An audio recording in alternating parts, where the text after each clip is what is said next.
इस एक बार की बात है, दूर किसी देश में एक दयालु और विचारशील राजा रहता था। वो एक अच्छा शासक था और उसकी प्रजा खुश थी। उसके पास वो सब कुछ था जो एक इंसान चाह सकता है, एक बड़ा महल, बहुत सारा धन और अपनी प्रजा का सम्मान। लेकिन अंदर से राजा को लगता था कि कुछ कमी है। वो अक्सर अपनी खिड़की से बैठकर बाहर की बिजी दुनिया को देखता था और जीवन के सही मतलब के बारे में सोचता था। उसे लगता था कि अगर उसे 3 बहुत ज़रूरी सवालों के जवाब मिल जाए तो वो कभी किसी काम में फेल नहीं होगा।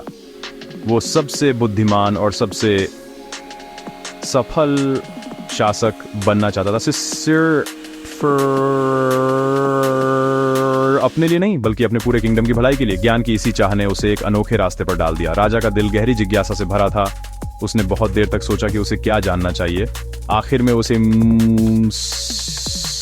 3 सवाल सूझे जो उसे लगे कि एक परफेक्ट जीवन की कुंजी है। पहला सवाल था, किसी भी काम को शुरू करने का सबसे इंपॉर्टेंट समय क्या है। वो सोचता था कि क्या कोई ऐसा खास दिन या घंटा है जो सफलता की गारंटी दे सके। दूसरा सवाल था, किन लोगों की बात सुनना सबसे इंपॉर्टेंट है। वो जानना चाहता था कि उसे किसकी सलाह माननी चाहिए और किसके साथ रहना चाहिए। तीसरा और आखिरी सवाल था, सबसे इंपॉर्टेंट काम क्या है। वो जीवन के सबसे नोबल और जरूरी काम को समझना चाहता था। 3 सवालों के साथ राजा को एक नया उद्देश्य मिला। वो जवाब ढूंढने के लिए दृढ़ था, चाहे कुछ भी हो जाए। उसने अपने किंगडम में ऐसे किसी भी व्यक्ति के लिए एक बड़ा इनाम घोषित किया जो उसे संतोषजनक जवाब दे सके। उसने अपने देश के हर कोने में मैसेंजर्स भेजे, बिजी शहरों से लेकर शांत गांवों तक। वो सबसे बुद्धिमान स्कॉलर्स, सबसे अनुभवी एडवाइजर्स और किसी भी ऐसे व्यक्ति से सुनना चाहता था जो खास ज्ञान होने का दावा करता हो। राजा को विश्वास था कि उसके किंगडम के सभी क्लेवर लोगों में से कोई न कोई जरूर वो सीक्रेट्स जानता होगा जिनकी उसे तलाश थी। उसकी खोज ऑफिशियली शुरू हो चुकी थी। राजा के सवालों की खबर आग की तरह फैल गई। कई पढ़े लिखे लोग महल में आए, हर कोई इनाम और राजा का फेवर जीतने के लिए उत्सुक था। उन सभी ने अलग अलग जवाब दिए। पहले सवाल के लिए कुछ ने कहा कि उसे एक स्ट्रिक्ट टाइम टेबल बनाना चाहिए और उसे परफेक्टली फॉलो करना चाहिए। दूसरों ने कहा कि सही समय को पहले से जानना इम्पॉसिबल है और उसे हमेशा वॉचफुल रहना चाहिए। दूसरे सवाल के लिए कुछ ने सुझाव दिया कि उसे अपने काउंसलर्स पर भरोसा करना चाहिए, जबकि दूसरों ने कहा कि प्रीस्ट्स या डॉक्टर्स सबसे इंपॉर्टेंट थे। तीसरे सवाल के लिए जवाब साइंस से लेकर वॉरफेयर तक और वर्शिप तक अलग अलग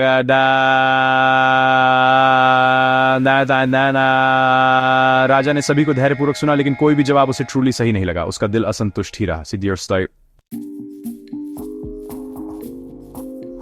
कई स्कॉलर्स को सुनने के बाद राजा पहले से ज्यादा कंफ्यूज्ड महसूस कर रहा था। उनके जवाब क्लेवर थे, लेकिन उन्होंने उसके दिल को नहीं छुआ। उसे एहसास हुआ कि सच्ची विजडम बड़े दरबारों में या उन लोगों के बीच नहीं मिल सकती जो इनाम चाहते थे। उसने एक बुद्धिमान हर्मिट की कहानियां सुनी थी जो एक जंगल में अकेला रहता था और अपने सिंपल और गहरे ज्ञान के लिए जाना जाता था। यह हर्मिट सिर्फ आम लोगों से मिलता था और कभी अपना हम्बल अबोर्ड नहीं छोड़ता था। राजा ने फैसला किया कि उसे इस बुद्धिमान व्यक्ति से मिलना चाहिए। उसने समझा कि सच्ची विजडम प्राप्त करने के लिए उसे अपनी शाही स्थिति को पीछे छोड़ना होगा और हर्मिट के पास एक हम्बल दिल के साथ जाना होगा। राजा ने अपनी यात्रा की तैयारी एक शासक के रूप में नहीं बल्कि एक सिंपल सीकर के रूप में की। उसने एक आम आदमी के सादे कपड़े पहने, अपने घोड़े और बॉडीगार्ड्स को जंगल के किनारे पर छोड़ दिया और अकेला हर्मिट की झोपड़ी की ओर चल पड़ा। जंगल के रास्ते की यात्रा शांत और पीसफुल थी, उसके महल के शोर से बहुत अलग। हर कदम के साथ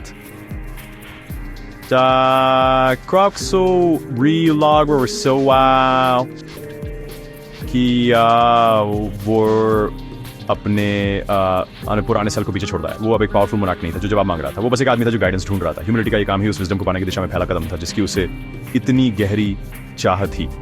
जब राजा हर्मिट के घर पहुंचा तो उसने एक कमजोर बूढ़े आदमी को अपनी छोटी झोपड़ी के सामने जमीन खोदते देखा।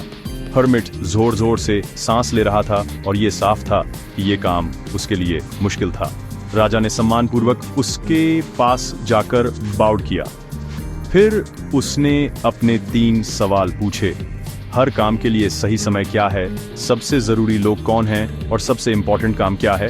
हर्मिट ने राजा की बात धैर्यपूर्वक सुनी, लेकिन जवाब में एक शब्द भी नहीं कहा।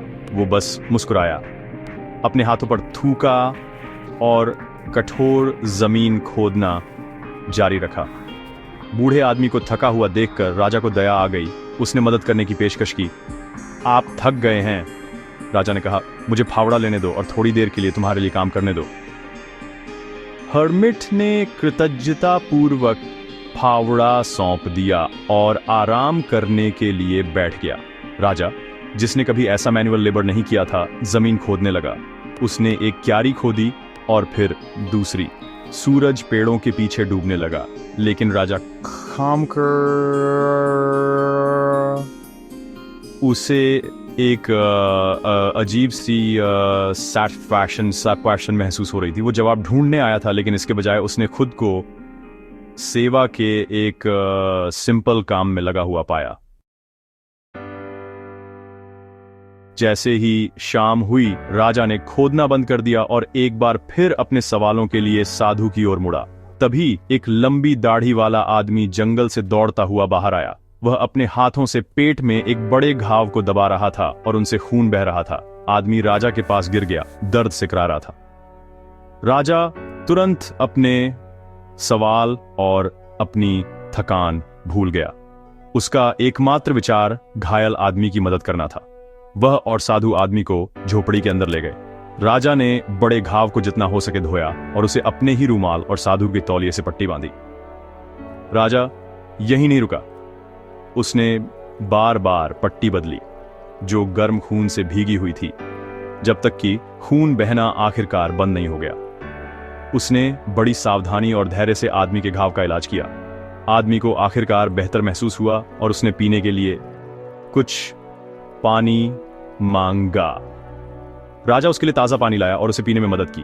तब तक सूरज पूरी तरह से डूब चुका था और रात ठंडी हो गई थी। राजा अपनी लंबी यात्रा और खोदने के काम से थका हुआ भी थक चुका था। उसने घायल आदमी को झोपड़ी के अंदर बिस्तर पर लिटाया और इतना थका हुआ होने के कारण फर्श पर लेट गया और जल्दी से सो गया। जब राजा अगली सुबह उठा तो उसे यह याद करने में कुछ पल लगे कि वह कहां था। उसने बिस्तर से दाढ़ी वाले आदमी को चमकती आंखों से उसे देखते हुए देखा।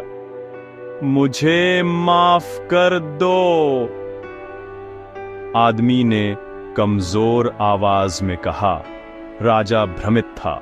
वह आदमी को नहीं जानता था और उसे माफ करने का कोई कारण नहीं था। आदमी ने तब कबूल किया कि वह राजा का स्वॉर्न एनिमी था और वापस जाते समय उसे मारने के लिए जंगल में आया था। उसने समझाया कि जब राजा वापस नहीं आया तो वह अपने छिपने की जगह से बाहर आया और इसके बजाय राजा के बॉडीगार्ड्स द्वारा उसे ढूंढ लिया गया और घायल कर दिया गया। वह राजा को मारने आया था, लेकिन राजा ने उसकी जान बचाई थी। राजा अपने दुश्मन से इतनी आसानी से शांति बनाकर बहुत खुश हुआ।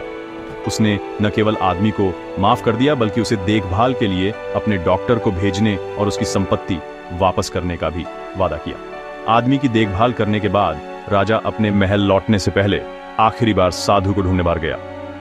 उसने साधु को उन क्यारियों में बीज बोते हुए पाया जिन्हें उन्होंने पिछले दिन खोदा था। राजा उसके पास गया और आखिरी बार उससे अपने 3 सवालों के जवाब देने की भीख मांगी। साधु खड़ा हुआ, राजा की ओर देखा और मुस्कुराया। लेकिन तुम्हारे सवालों के जवाब पहले ही मिल चुके हैं, उसने धीरे से कहा। राजा पजल्ड था। उसे समझ नहीं आया कि उसके सवालों के जवाब कैसे मिल गए थे। बुद्धिमान साधु ने तब सब कुछ बहुत साफ साफ समझाया। अगर तुमने कल मेरी कमजोरी पर दया न की होती और मेरे लिए ये क्यारियां न खोदी होती, साधु ने कहा, तो तुम चले गए होते। तब वह आदमी तुम पर हमला करता और तुम्हें काश लगता कि तुम मेरे साथ रुके होते। तो सबसे इंपॉर्टेंट समय तब था जब तुम क्यारियां खोद रहे थे, साधु ने आगे कहा। और मैं सबसे इंपॉर्टेंट व्यक्ति था और मेरा भला करना तुम्हारा सबसे इंपॉर्टेंट काम था। वर्तमान क्षण सबसे इंपॉर्टेंट समय होता क्योंकि यह एकमात्र समय है जब हमारे पास कोई शक्ति होती है। साधु ने फिर दूसरे सवाल का जवाब समझाया। बाद में जब वह आदमी हमारी ओर दौड़ा तो सबसे इंपॉर्टेंट समय तब था जब तुम उसकी देखभाल कर रहे थे, क्योंकि अगर तुमने उसके घाव की पट्टी न की होती तो वह तुमसे सुलह किए बिना मर गया होता। तो वह सबसे इंपॉर्टेंट व्यक्ति था। साधु के शब्द सरल थे, फिर भी उनमें एक गहरा सच था। सबसे इंपॉर्टेंट लोग हमेशा सबसे शक्तिशाली या फेमस नहीं होते। वे लोग होते हैं जो हमारे ठीक साथ होते हैं, वे जिन्हें उसी पल हमारे ध्यान और देखभाल की जरूरत होती है। ये प्रेजेंट रहने और अपने जीवन में लोगों को महत्व देने की सीख है। आखिर में साधु ने तीसरे और आखिरी सवाल का जवाब बताया, और तुमने उसके लिए जो किया वह तुम्हारा सबसे इंपॉर्टेंट काम था। उसने निष्कर्ष निकाला। इसलिए याद रखो कि केवल एक ही समय इंपॉर्टेंट है और वह समय अभी है। सबसे जरूरी व्यक्ति वह है जिसके साथ तुम हो, क्योंकि कोई नहीं जानता कि क्या उन्हें कभी किसी और से डीलिंग्स करनी होंगी। और सबसे इंपॉर्टेंट काम उस व्यक्ति का भला करना है, क्योंकि केवल उसी उद्देश्य के लिए मानवता को इस जीवन में भेजा गया था। राजा को अपने जवाब शब्दों में नहीं बल्कि दया, विनम्रता और सेवा के अपने ही कामों के जरिए मिले थे।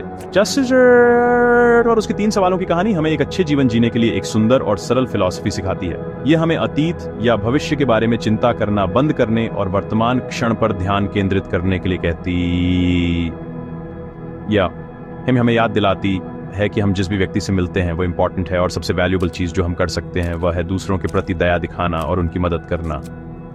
राजा साधु के पास सफलता के बड़े सीक्रेट्स खोजने गया था, लेकिन वह कुछ कहीं ज्यादा कीमती लेकर लौटा। यह समझ कि एक सार्थक जीवन अच्छाई के छोटे सरल कामों पर बना होता है जो अभी हमारे सामने वाले व्यक्ति के लिए किए जाते हैं। यह हम सभी के लिए एक सीख है। हर एक दिन